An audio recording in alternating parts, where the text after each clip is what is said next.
Hello friends, welcome to our YouTube channel. इस वीडियो में हम लोग देखेंगे यूपीएससी सीएससी के 2021 के जीएस2 पेपर के बारे में। तो चलिए शुरू करते हैं। ये आपका बेसिक इंस्ट्रक्शन हो गया जो कि हिंदी में दिया हुआ है, और ये आपका इंग्लिश में है बेसिक इंस्ट्रक्शंस। हम लोग मेनली क्वेश्चन पर फोकस करेंगे। तो चलिए क्वेश्चंस की ओर बढ़ते हैं। तो जैसा कि क्वेश्चन नंबर 1 में पूछा गया है कि constitutional morality is rooted in the constitution itself, is found on its essential facet. Explain the doctrine of constitutional morality with the help of relevant judicial decisions. देखिए यहाँ कॉन्स्टिट्यूशनल मोरालिटी के बारे में पूछा गया जो कि आपका स्टैटिक का पोर्शन है। तो इसके लिए बेसिकली हम लोगों को रिफ़र करना पड़ेगा आपका पॉलिटी का बुक, जो कि एम लक्ष्मीकांत सफिशिएंट होता है, और इसको आपका रिलेवेंट जुडिशियल डिसीजन के बेसिस पर आंसर देना है। उसी को हिंदी में भी कहा है कि संवैधानिक नैतिकता की जड़ संविधान में ही निहित है और इसके तत्वित फलकों पर आधारित है। संवैधानिक नैतिकता के सिद्धांत की प्रासंगिक न्यायिक निर्णयों की सहायता से विवेचना कीजिए। ये आपका पहला क्वेश्चन हो गया। देखिए, जो क्वेश्चन का आपको अगर बुक में नहीं मिलता उसका आप डायरेक्टली गूगल पे सर्च करके उसके बारे में आप नोट्स भी बना सकते हैं, क्योंकि उस टॉपिक से आपका क्वेश्चन यूपीएससी पूछ चुका होगा। अगला क्वेश्चन नंबर 2 में पूछा गया है कि discuss the desirability of the greater representation to women in the higher judiciary to ensure diversity, equality and inclusiveness. देखिए, जैसे कि हम लोग जानते हैं कि यूपीएससी आपका ह्यूमन्स पर क्वेश्चन एक जीएस2 में ही रहता ही है। तो इस पे आपको अपना राय देना है कि विविधता, समता और समावेशिता सुनिश्चित करने के लिए उच्चतम न्यायपालिका में महिलाओं में प्रतिनिधित्व को बढ़ाने की वांछनीयता पर चर्चा करना है। ये आसान क्वेश्चन है, इसको आसानी से किया जा सकता है। ये बेसिक अंडरस्टैंडिंग होना चाहिए सिर्फ। अगला क्वेश्चन 3 में पूछा गया है कि how have the recommendation of the 14th finance commission of India enabled the state to enable their fiscal position. यहाँ बोला गया कि भारत के 14वें वित्त आयोग की संस्तुतियाँ के ने राज्यों को अपनी राजकोषीय स्थिति सुधारने में कैसे सक्षम किया है, इसके बारे में अपने को लिखना है। तो ये आपका बेसिकली आपका 14th फाइनेंस कमीशन के बारे में पूछा गया है, जो कि आपका हाल में भी चर्चा में रहा था। अगला क्वेश्चन आपका 4th में पूछा गया है कि to what extent in your view the parliament is able to ensure accountability of executive in India. इसमें बोला गया कि आपकी दृष्टि में भारत में कार्यपालिका की जवाबदेही को निश्चित करने में संसद कहाँ तक समर्थ है। देखिए, पार्लियामेंट से क्वेश्चन पूछता ही है यूपीएससी, इसलिए ये सब जो टॉपिक रहता है उसको अच्छे से क्लियर कीजिएगा, कॉन्सेप्ट ये सब का। ये भी आपका इजी टू मॉडरेटेबल अच्छा क्वेश्चन है।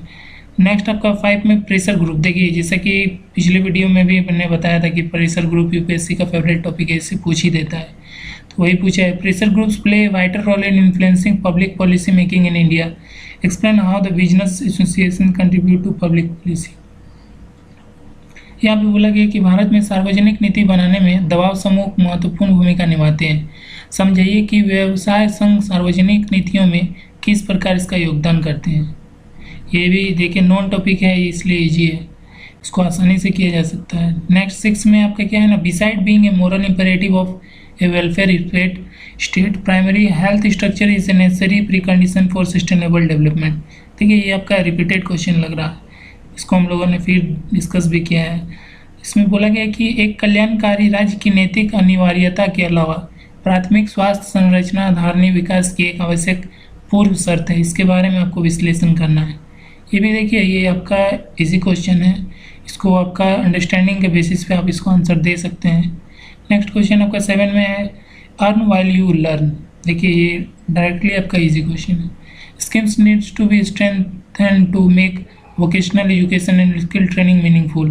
देखिए, यहाँ बोला गया कि व्यावसायिक शिक्षा और कौशल प्रशिक्षण को सार्थक बनाने के लिए सीखते हुए कमाना means earn while you learn की योजना को सशक्त करने की आवश्यकता है। इसके बारे में आपको टिप्पणी देना है।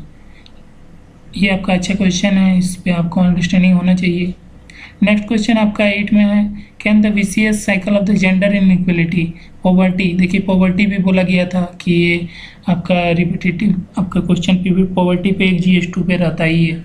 And malnutrition be broken through micro financing of women एसएचजीज, एक्सप्लेन विथ एग्जाम्पल। देखिए, ये भी रिपीट क्वेश्चन है, इसमें बोला कि क्या लैंगिक असमानताएं गरीबी और कुपोषण के दुष्चक्र को महिलाओं के स्वयं सहायता समूहों को सूक्ष्म वित्त माइक्रो फाइनेंस प्रदान करके तोड़ा जा सकता है? इसको आपको उदाहरण के साथ लिखना है। अगला 9th में पूछा गया है, if the last few decades were of Asia's growth story, the next few are expected to be of Africa's. In the light of the statement examine India's influence in Africa in recent year. देखिए ये international relation से question है। इसमें बोला गया कि यदि विगत कुछ दशक एशिया के लिए विकास की कहानी कह रहा है जो, तो परवर्ती कुछ दशक अफ्रीका के हो सकते हैं। इस कथन के आलोक में हाल के वर्षों में अफ्रीका में भारत के प्रभाव का परीक्षण करने बोला गया है। ये भी इंटरनेशनल रिलेशन क्वेश्चन है, इसलिए GS2 के लिए इंटरनेशनल रिलेशन और आपका करंट अफेयर्स ये मस्ट कीजिएगा, तो आप अच्छे से आंसर राइटिंग करने सकिएगा। स्टैटिक का सिर्फ बेसिक अंडरस्टैंडिंग ही काफ़ी रहता है। नेक्स्ट आपका 10th में पूछा गया कि the USA is facing an existential threat in the form of China that is much more challenging than the erstwhile Soviet Union. Explain. यहाँ बोला गया कि संयुक्त राष्ट्र जो अमेरिका चीन के रूप में एक ऐसे अस्तित्व के खतरे का सामना कर रहा है जो तत्कालीन सोवियत संघ की तुलना में कहीं अधिक चुनौतीपूर्ण है। इसको किस तरह आप समझते हैं उसके बारे में लिखना है। हालांकि ये आसान क्वेश्चन है, इसको आसानी से किया जा सकता है, इस पर सोचिएगा। ये बेसिकली अंडरस्टैंडिंग पे बेसिस पे आप इसको आंसर दे सकते हैं। करंट अफेयर्स का क्वेश्चन ईयर बेस्ड। नेक्स्ट आपका 11 में पूछा गया है कि the jurisdiction of the central bureau of investigation, देखिए CBI के बारे में पूछा गया। Regarding lodging and fire and conducting probe with in a particular state is being questioned by various states. However, the power of the states to withhold consent to the CBI is not absolute. Explain with special reference to the federal character of India. यहाँ पे देखिए ये भी बहुत अच्छा question है। इसमें एक बोला गया कि एक राज्य विशेष के अंदर प्रथम सूचना रिपोर्ट दायर करने तथा जांच करने के केंद्रीय अन्वेषण ब्यूरो जिसे कि CBI बोलते हैं के क्षेत्राधिकार पर कई राज्य प्रश्न उठा रहे हैं। हालांकि CBI जांच के लिए राज्यों द्वारा दी गई सहमति को रखने की शक्ति अत्यंतिक नहीं है। इसके बारे में बोला गया कि भारत के संघीय ढांचे के विशेष संदर्भ में इसको आपको जवाब देना है। अगला क्वेश्चन आपका 12 में नेशनल ह्यूमन राइट कमीशन के बारे में पूछा गया है। The national human Right Commission have contributed immensely to the production of human rights in India, yet they have failed to assert themselves against the mighty and powerful. Analyzing their structural and practical limitations suggest remedial measure. यहाँ पे देखिए बोला गया कि यद्यपि मानवाधिकार आयोगों ने भारत में मानव अधिकारों के संरक्षण में काफ़ी हद तक योगदान दिया है, फिर भी वे ताकतवर और प्रभावशाली के विरुद्ध अधिकार जताने में असफल रहे हैं। इनकी संरचनात्मक और व्यवहारिक सीमाओं का विश्लेषण करते हुए सुधारात्मक उपायों के सुझाव दीजिए। देखिए ये बहुत ही आसान क्वेश्चन है, इसमें 15 मार्क्स का आपको आज ईजिली मिल जाएगा। ठीक है, इसके बारे में क्वेश्चन को अच्छा से पढ़िएगा और समझिएगा, फिर आंसर अपना अंडरस्टैंडिंग के बेसिस पे है, इसको आप दे सकते हैं आंसर। नेक्स्ट 13 में पूछे गया analyze the distinguishing feature of the notion of the right to equality in the constitution of the US and India. देखिए राइट टू इक्वलिटी दोनों का किस तरह US और इंडिया में दोनों का आपको डिफ्रेंशिएट करना है। फिर बोला गया हिंदी में भी कि संयुक्त राज्य अमेरिका और भारत के संविधानों में समता के अधिकार की धारणा की विशिष्टताओं का विश्लेषण करना है। अगला क्वेश्चन 14 में पूछा गया कि explain the constitutional provisions under which legislative councils are established, review the working and current status of legislative council with suitable illustration. यहाँ बोला गया कि उन संवैधानिक प्रावधानों को समझिए जिसके अंतर्गत विधान परिषदें स्थापित होती है। उपर्युक्त उदाहरणों के साथ विधान परिषदों के कार्य और वर्तमान स्थिति का मूल्यांकन करना है। ये भी अच्छा क्वेश्चन है। नेक्स्ट क्वेश्चन 15 की ओर बढ़ते हैं, तो इसमें क्या है, do department related parliamentary standing committee keep the administration on it's toes and inspire reverence for parliamentary control, evaluate the working of such committees with suitable example. यहाँ पर बोला गया कि क्या विभागों के संबंधित संसदीय स्थायी समितियाँ प्रशासन को अपने पैर की उंगलियों पर रखती है और संसदीय नियंत्रण के लिए सम्मान प्रदर्शन हेतु प्रेरित करती है। उपर्युक्त उदाहरणों के साथ ऐसी समितियों के कार्यों का मूल्यांकन करना है। देखिए ये आसान क्वेश्चन है, इसमें भी आप 15 मार्क्स इजीली गेन कर सकते हैं। इसके लिए आपको बेसिक अंडरस्टैंडिंग होना चाहिए। नेक्स्ट आपका 16 में बोला गया है कि has digitally illiteracy particularly in rural area coupled with lack of information and communication technology। देखिए आईसीटी से क्वेश्चन पूछता है, ये आईसीटी के बारे में अच्छे से पढ़ लीजिएगा। जीएस2 में हम लोगों ने देखा कि रिपीटेटिव क्वेश्चन पूछता है आईसीटी पे। Accessibly hindered socio economic development examine with justification. यहाँ बोला कि क्या ग्रामीण क्षेत्रों में विशेष रूप से डिजिटल निरक्षरता ने सूचना एवं संचार प्रौद्योगिकी आईसीटी की अल्प उपलब्धता के साथ मिलकर सामाजिक आर्थिक विकास में बाधा उत्पन्न किया है? औचित्य सहित परीक्षण करना है। ये इजीली आपका 15 मार्क्स इसमें गेन कर सकते हैं। नेक्स्ट आपका 17 में पूछा गया कि 2 वुमेन। देखिए वुमेन पे जैसा कि बोला गया था, बार बार जीएस2 सीरीज में बोला जा रहा है कि वुमेन पे क्वेश्चन पूछता है, ये यहाँ भी पूछ दिया भाई। वुमेन्स पे आईसीटी और भी हम लोगों ने बहुत सारे टॉपिक बताए हैं, जाके आप पिछले वीडियो में भी देख सकते हैं। तो women in post independent India have excelled in various fields. The socio-attitude toward women and feminist movement has been patriarchal. Apart from the women education and women empowerment scheme, what interventions can help change their millennium? यहाँ पे बोला गया कि यद्यपि स्वातंत्र्योत्तर भारत में महिलाओं ने विभिन्न क्षेत्रों में उत्कृष्टता हासिल की है, इसके बावजूद महिलाओं और नारीवादी आंदोलन के प्रति सामाजिक दृष्टिकोण पितृसत्तात्मक रहा है। महिला शिक्षा और महिला सशक्तिकरण की योजनाओं के अतिरिक्त कौन से हस्तक्षेप इस परिवेश के परिवर्तन में सहायक हो सकते हैं, इसके बारे में यहाँ लिखना है। ये भी देखिए ये आसान क्वेश्चन है, इसमें भी 15 मार्क्स आसानी से गेन कर सकते हैं हम लोग। ये भी आपका ऐसे टाइप का क्वेश्चन है।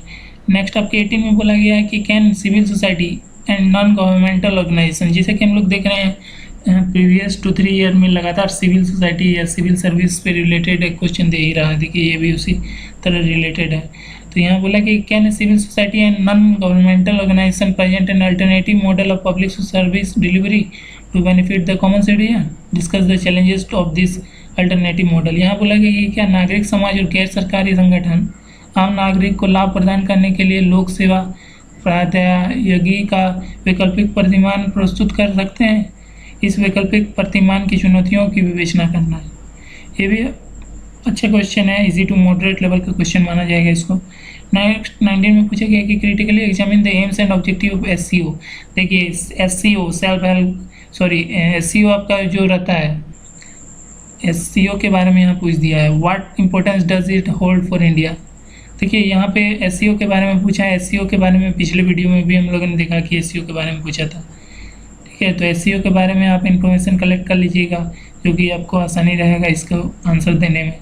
नेक्स्ट आपका 20 और लास्ट क्वेश्चन इस सीरीज का है आपका कि the newly tri nation partnership AUKUS is aimed at countering China's ambition in the Indo Pacific region. देखिए ये international relation current based question है। It is going to supersede the existing partnership in the region, discuss the strength and impact of AUKUS in the present scenario। देखिए इसको भी अपना understanding के basis पे आप इसको आंसर कर सकते हैं, खाली आपको इसके बारे में होना चाहिए कि ये क्या होता है AUKUS। इसमें बोला गया कि भारत प्रशांत महासागरीय क्षेत्र में चीन की महत्वाकांक्षाओं का मुकाबला करना नई त्रिराष्ट्र साझेदारी AUKUS का उद्देश्य है। क्या यह इस क्षेत्र में मौजूदा साझेदारी का स्थान लेने जा रहा है? वर्तमान परिदृश्य में AUKUS की शक्ति और प्रभाव की विवेचना करना है इसमें। चलिए अब हम लोग देखते हैं कि क्वेश्चन पेपर का डिफिकल्टी लेवल किस तरह है 2021 में। देखिए जैसे कि पहला वाला क्वेश्चन था कॉन्स्टिट्यूशनल मोरालिटी, ये स्टैटिक टॉपिक डायरेक्टली पूछा है, इसलिए ये आपका इजी टू मॉडरेट माना जाएगा। नेक्स्ट आपका जो वुमेन वाला पूछा गया था ये आपका इजी क्वेश्चन है। 3 वाला आपका जो 14 फाइनेंस कमीशन, ये आपका इजी टू मॉडरेट है क्योंकि नॉन टॉपिक है। फिर 4th में आपका बोला गया पार्लियामेंट से क्वेश्चन है, ये भी आपका इजी टू मॉडरेट है। 5th में प्रेशर ग्रुप जो कि नॉन टॉपिक है, हर साल पूछता ही है, ये इजी क्वेश्चन है। 6th में आपका वेलफेयर स्टेट के बारे में पूछा है, ये आपका इजी क्वेश्चन है। 7th में इजी क्वेश्चन है earn while you learn. 8th में आपका एसएचजी के बारे में है जो कि नॉन टॉपिक है, इससे पूछता ही है। ठीक है, तो ये आपका सॉलिड 10 नंबर इसमें भी उठ जाएगा। नेक्स्ट क्वेश्चन आपका 9th में पूछा गया करंट अफेयर्स, ये इंटरनेशनल रिलेशन बेस्ड क्वेश्चन है, ये आपका easy to moderate level question है। 10th भी आपका easy to moderate level question है। 11th भी आपका इजी टू मॉडरेट है। फिर 12th आपका थोड़ा मॉडरेट लेवल क्वेश्चन है। 13 आपका इजी क्वेश्चन है। 14 आपका मॉडरेट लेवल है। 15 आपका मॉडरेट है। 16 आपका आईसीटी इजी क्वेश्चन है नॉन टॉपिक। 17 आपका इजी क्वेश्चन है, 18 आपका इजी क्वेश्चन है, 19 आपका एसईओ है, इजी क्वेश्चन है, 20 आपका थोड़ा मॉडरेट टू हाई लेवल भी आप कह सकते हैं। तो ओवरऑल अगर देखा जाए तो ये आपका इजी टू मॉडरेट पेपर है, जिसमें आपका मैक्सिमम क्वेश्चन इजी ही है। इस पेपर को आसानी से किया जा सकता है। होप आप लोगों को ये वीडियो अच्छा लगा होगा, तो प्लीज़ सब्सक्राइब करना मत भूलिएगा। Thanks for watching the video.